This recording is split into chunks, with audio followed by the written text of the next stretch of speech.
제18장. 무리에게서 스스로 갈라지는 자는 자기 소욕을 따르는 자라 온갖 참지혜를 배척하느니라.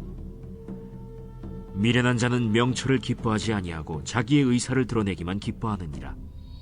악한 자가 이를 때에는 멸시도 따라오고 부끄러운 것이 이를 때에는 능욕도 함께 오느니라. 명철한 사람의 입의 말은 깊은 물과 같고 지혜의 샘은 솟구쳐 흐르는 내와 같으니라. 악인을 두둔하는 것과 재판할 때에 의인을 억울하게 하는 것이 선하지 아니하니라. 미련한 자의 입술은 다툼을 일으키고 그의 입은 매를 자청하느니라.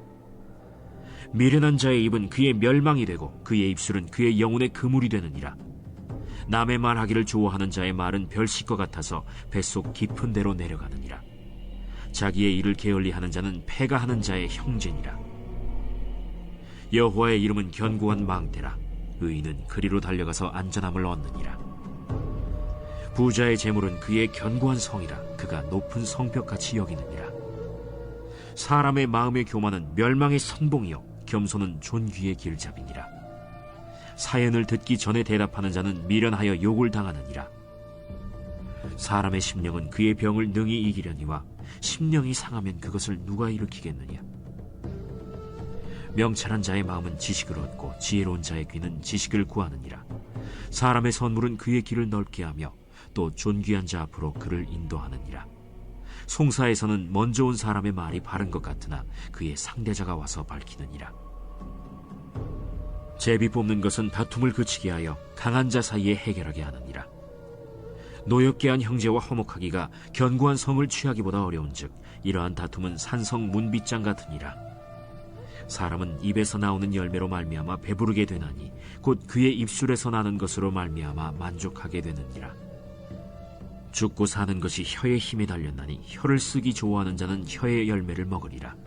아내를 얻는 자는 복을 얻고 여호와께 은총을 받는 자니라. 가난한 자는 간절한 말로 구하여도 부자는 엄한 말로 대답하느니라. 많은 친구를 얻는 자는 해를 당하게 되거니와 어떤 친구는 형제보다 친밀하니라. 할렐루야. 자, 오늘은 잠언 18장입니다. 의지의 교훈을 말하고 있는데요. 자, 1절에 보면 무리에게서 스스로 갈라지는 자는 이렇게 시작을 합니다. 난해 구절로 취급되지요. 정결한 자가 부정한 자들에게서 또는 진리에 속한 자가 비진리에 속한 자들에게서 분리해야 할 것은 누구나 인정하는 생활 원칙이기도 합니다. 그러나 여기 관설된 분리는 복음이나 진리를 위한 분리가 아니고 이기주의를 위한 그것입니다.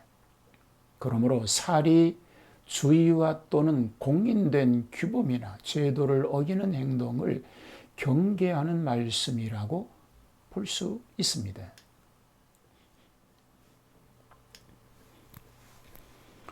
자, 1절에서 9절은 분쟁과 불친절에 대한 교훈을 말하고 있습니다.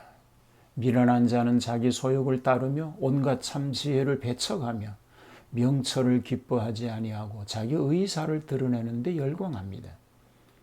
언제나 악한 자가 올 때에는 멸시, 수치, 능욕이 같이 따릅니다. 악인을 두려워하는 것과 재판 시에 의인을 억울하게 하는 것 등은 선하지 못하고 미련한 자의 입술은 다툼을 일으키고 그 입은 매를 자청한다는 것입니다. 그러니까 그 결과 멸망이 되고 영혼의 그물이 되는 것입니다.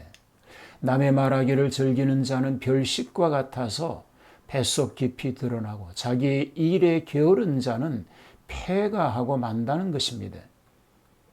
그렇지만 명철한 자의 입의 말은 깊은 물과 같고 샘솟는 내와 같다고 하였습니다. 분쟁과 불친절을 일으키는 온갖 요소들을 제거하고 명철한 자를 따라야 하겠습니다. 하나님을 의지하라고 10절에서 16절은 말합니다.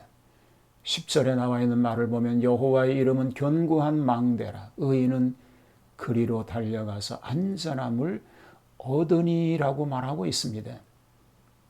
여호와의 이름은 견고한 망대인 까닭에 의인들이 그리로 달려와서 안전함을 얻는다는 것입니다. 이것은 여호와의 자기 계시입니다. 그의 속성뿐만 아니라 성인들과 체결하신 그 언약까지의 조항을 말하고 있는 것입니다. 그런데 사람이 이 여호와의 이름을 진심으로 믿고 의뢰함은 곧 여호와 하나님 자신을 믿음과 마찬가지입니다. 또 하나님께서는 이런 신자들과 같이 하십니다. 그런 뜻에서 견고한 성이 되는 것입니다. 그런데 반대로 부자들은 그 재물을 견고한 성으로 삼고 그것이 자기를 보호해 줄 것처럼 생각합니다. 정말 미련한 일인 것입니다. 사람의 마음이 교만하면 멸망의 선봉이요 반대로 겸손은 앞잡이라고 말하고 있습니다.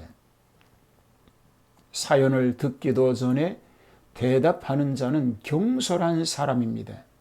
이런 미련한 자는 욕을 당할 수밖에 없는 것입니다. 사람의 심령은 하나님께서 주신 것입니다. 육신의 질병까지도 능히 고칠 수 있거니와 그 심령 자체가 병이 나면 누구나 어떻게 고치겠습니까?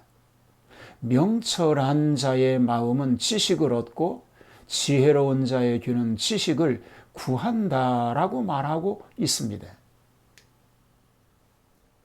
17절로 21절은 말조심할 것을 얘기합니다. 송사의 이유를 먼저 말하는 자의 말이 바른 것 같으나 실상은 그렇지 않을 수도 있다고 17절은 말합니다. 대개 세상 재판의 경우에는 원고보다 피고가 옳았던 관례들도 많이 있습니다. 제비를 뽑아 다툼을 그치게 하는 방법은 하나님의 뜻을 얻으려는 목적에서 그렇게 하기 때문에 함부로 재판권을 속단하는 일이라든지 뇌물을 받고 부정하는 일도 지양하고 단순히 하나님의 뜻을 따라 공평하게 분쟁을 그치라고 교훈하고 있습니다. 형제를 일단 노엽게 하면 회복하기가 힘듭니다. 입술로 심은 대로 거둔다고 19절은 말하고 있습니다. 심지어는 죽고 사는 문제도 자기 혀를 바로 쓰는데 좌우된다고 말하고 있습니다. 그러니까 언어가 얼마나 중요한가를 알 수 있게 되어집니다. 우정 문제를 논하는 내용으로 22절에서 24절은 결론적으로 말하고 있습니다.